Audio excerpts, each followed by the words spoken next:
God bless the child when got his own. Never ran off, never told a soul. Crack weed and blow, got his pockets swole. 3 traps, 4 phones.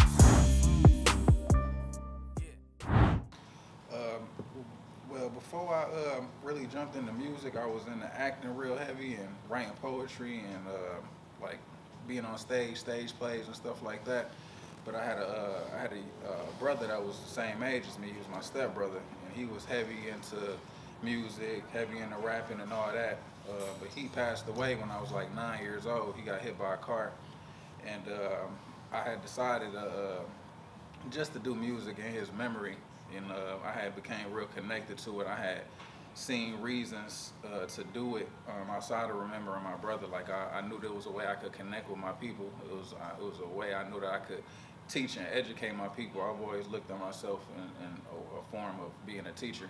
So it was real easy for me to pick it up and to run with it. So that's how I got started, and that's how long I've been doing it since I was a kid. Yeah, it mean everything to me. It's like a dream come true. One of my big phrases that I preach and that I push is go after your dreams. We were just kicking it before we went live, and I was telling you like how I used to walk up and down the street on Michigan Ave, and I used to tell my homeboys like I'm gonna own some buildings over here, I'm gonna own some businesses over here. There's not a lot of black-owned anything, you know, especially in Southwest Detroit. But it's so mixed up, and it's such a great community. It's just it's a lot of stuff going on to where black people are not really in position of power like how we should be, as well as other parts of the city. So, you know, I wanted to make sure I was doing my part, and I wasn't stepping outside of my comfort zone. I was doing something that was natural to me. And when I got the opportunity to invest in this barbershop, I took full advantage of it. I jumped on it, and it's just been a huge blessing to me and a big part of my vision that has come to life. I definitely enjoyed working with Babyface Ray. Me and him really vibe very well. The record that I got with him, 3 Traps, 4 Phones, I put that record together to where when he came in, he was blown away by how well produced it was and how he just had to come in and just do his parts and all that. And as far as Helluva go, Helluva, he a legend. You know, I always enjoy working with Helluva. Shout out to Helluva. He actually from Southwest Detroit as well, so he from my neighborhood, you know what I'm saying? I would like to work with a lot of veteran OG artists that's from the city, like Eminem, like Royce the 5'9". I've done shows with Royce back in the day, and he just gave me some jewels. I remember I was behind, we was behind the stage when we was doing this concert, and he had asked me, he was like, what's your goal? Like, are you trying to get signed, or are you trying to do it independent? And I had told him, I'm like, I'm just gonna stay independent. I love doing it like this. I love getting it out the mud. And I remember he looked me dead in my eye. He was like, the game, they gonna come to you. Then you ain't gotta worry about chasing it and getting it like how you see everybody else doing it. You can just do your thing and you're gonna win. And this was the time to where he had dropped Bad versus Evil with Eminem. So that's like at the peak of his career. And I was even surprised that I was able to even do a show with him at that time. So it was like a big like message, you know, that had came at a very important part of my life. I would say to make sure that you're investing in yourself. Make sure that you work in the room, because it's not always about you bumping into the big superstar that got a million followers already, that already got millions of dollars. Like, a lot of times it's about building the relationships with everybody else that's in the room, because you're making an impression on everybody else. Because most likely the big superstar, they're not gonna really pay you a lot of attention, but if you getting everybody else's attention, then you're gonna win that way. But that's what I would say to young artists, bro. Like, get your ass about the city, and when you in the city, try to be productive as you can. Get on platforms, you know what I'm saying?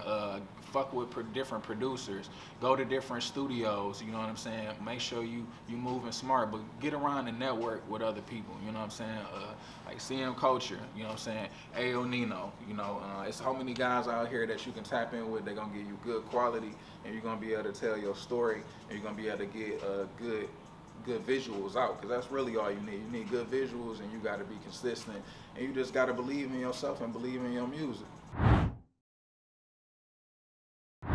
think it's like this. I think hip hop is a weapon. You know what I'm saying? Asada Shakir, which is Tupac auntie, she spoke on the power of hip hop, you know, and she said that, you know, hip hop is a weapon. It can be used to raise people's social and political consciousness. You know what I'm saying? So just like you can raise your brother or sister's political conscience by saying something positive that's going to educate them, or that's going to inform them, or that's going to empower them to make a play for themselves for the better, you can also put or use the weapon to where it can be, you know, used as a deadly weapon, so where you can end up killing your brother or sister just off the type of message, the type of energy that you putting into your music. I think a lot of niggas done became so comfortable and content with doing that to get the big bag that it don't even matter to them like it mattered to me. Like I was brought up under like studying like Tupac, like, you know what I'm saying, like just that raw, gritty, from the street, you know, for the people mentality. You know what I'm saying? So I think like for me, it's all about keeping it real, but also understanding that it's your people that'll sell you out to get some money. It's a lot of artists that's rapping about shit that they've never done. Niggas don't even carry guns. Niggas got their security guards carrying guns. Niggas really don't be in the hood unless they shooting a fucking music video. You know what I'm saying? Even when they shooting a music video, it's 100 security guards around. So it's this false image that a lot of cats is portraying just to be in the rap game, and then it's that real shit. And I think that real shit is what's most potent and what's most important, but it's also what's most feared. So you gotta, you know, you just gotta be smart on how you moving with the shit. But I think at the end of the day, like, the real is the only thing that's gonna stand the test of time. Everything else is gonna fade out. It's gonna expose itself for what it truly is at the end of the day. So this piece was actually, it wasn't my idea, it was my partner's idea. And we basically envisioned this for our brand and what we was doing, you know what I'm saying? And profit came from, like, I got my mother's side of the family, which is half white and half black, and then my father's side of the family is fully black. So on both sides of my family, my cousins and all that on my mama's side, they would call me Money. And then everybody on my pop side, they will call me Money as well, and they don't even know each other. They just like peeped that about me. Like at a young age, I was just like, I'm gonna get some money. How I'm gonna, I want to sell something and make some money. I want to keep some money in my pocket. And I was born into poverty, bro. I wasn't born into no rich family. I didn't, you know what I'm saying? Like, I seen my people struggle. So at an early age, I was like, yeah, I got to get me some of that. And so as I got older, I started seeing, like, you know, the whole breakdown of what makes you rich is how much profit you actually able to keep, how much of a blessing, how much of a gain, you know, you are to your people. You know, even in the Bible, it break down, say profit means blessing, benefit, and gain. You know what I'm saying? And I mean, a lot of people say if they know me, like, that's exactly what I'm about. That defines me, and that ain't even from my words. That's from a biblical, religious, spiritual sense. And then from the word prophet as well, as far as you being able to speak things into existence or see things before they happen. I feel like I do have that. So my new project is my new tape. It's Go After Your Dreams Volume 1. And it is attached to my cannabis strain, which is brownies. So basically I'm fusing the two when I drop this new tape. So when you buy this from me, it is $100, and it comes with my full album, first and foremost, which is 15 of the dopest records that I've been working on these past few years. Like you said, collabs with Babyface Ray, production by Helluva, a lot of dope music that I put my heart and soul into. Big Profit 313 tapping in. Want to put y'all up on something real exclusive. This is my new strand, brownies, exclusive Zaza strand, some of the best Zaz in the city right now.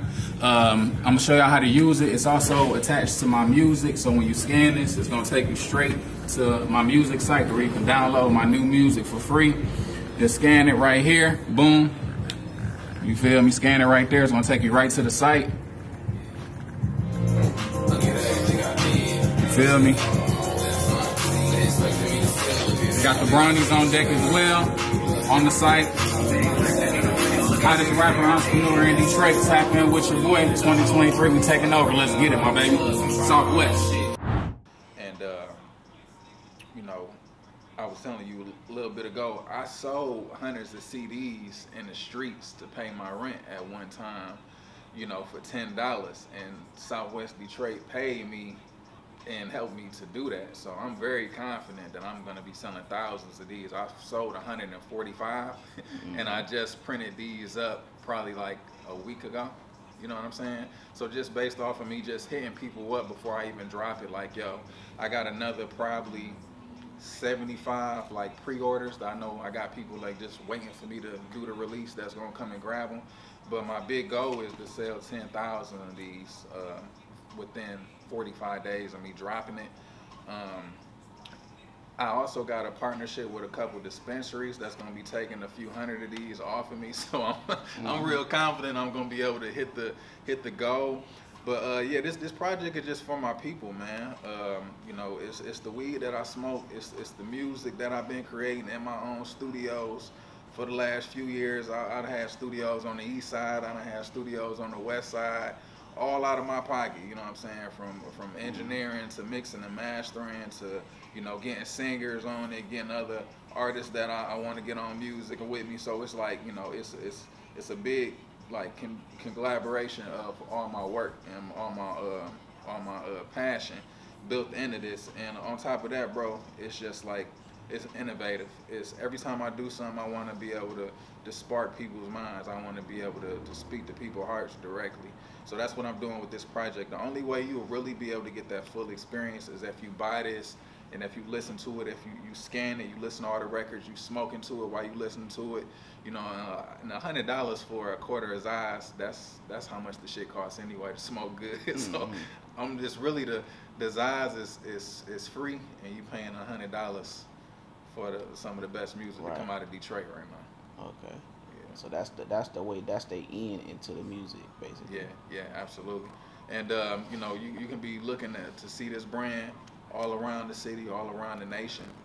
And I'm pretty sure I'm the first artist to do something like this, to push their music with their cannabis strand all together in one, and to be this devoted and organized with it. You know what I'm saying? So, shout out to all the visionaries out there, because this ain't nothing but me just, you know, fully, you know, fulfilling my vision at the end of the day. Yeah. Okay. So, and lastly, what's the overall end goal for profit and just the barbershop and the music? I'm just focused on building an empire. You know what I'm saying? I'm focused on putting out the best music to come out the country, come out the world, not just Detroit, but also to be able to empower all my people in Detroit and all other parts of urban America. You know what I'm saying? I've always been like a producer type of minded artist, so I always thought like big picture, always thought like, okay, well, me doing this will make it easy on the next artist coming up, or me doing this will leave behind a breadcrumb,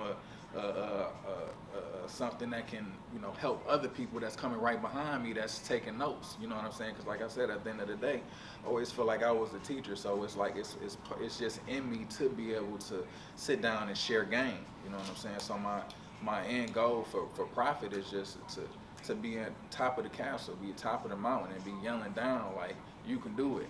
Go this way, go that way. You know what I'm saying? Take this route, or listen to this at this time, listen to this at this time. Sit your ass down and meditate at this time. Spend some time with your family here. You know what I'm saying? Invest 10% here. You know what I'm saying? Invest in your marketing, invest in your team. You know what I'm saying? Invest in yourself as far as you getting product. You know what I'm saying? If you ain't got product, you ain't got shit. You know, if you ain't got product, you need to have a service. You know what I'm saying? But don't just hop out here thinking that you just about to just do it off of features and shows alone. Like, you gotta have a product, you gotta have something that stands behind your art outside of you just being on wax. At least for me, that's what I believe, and that's my philosophy, and that's what I love to share with my people. So yeah, that's what it is.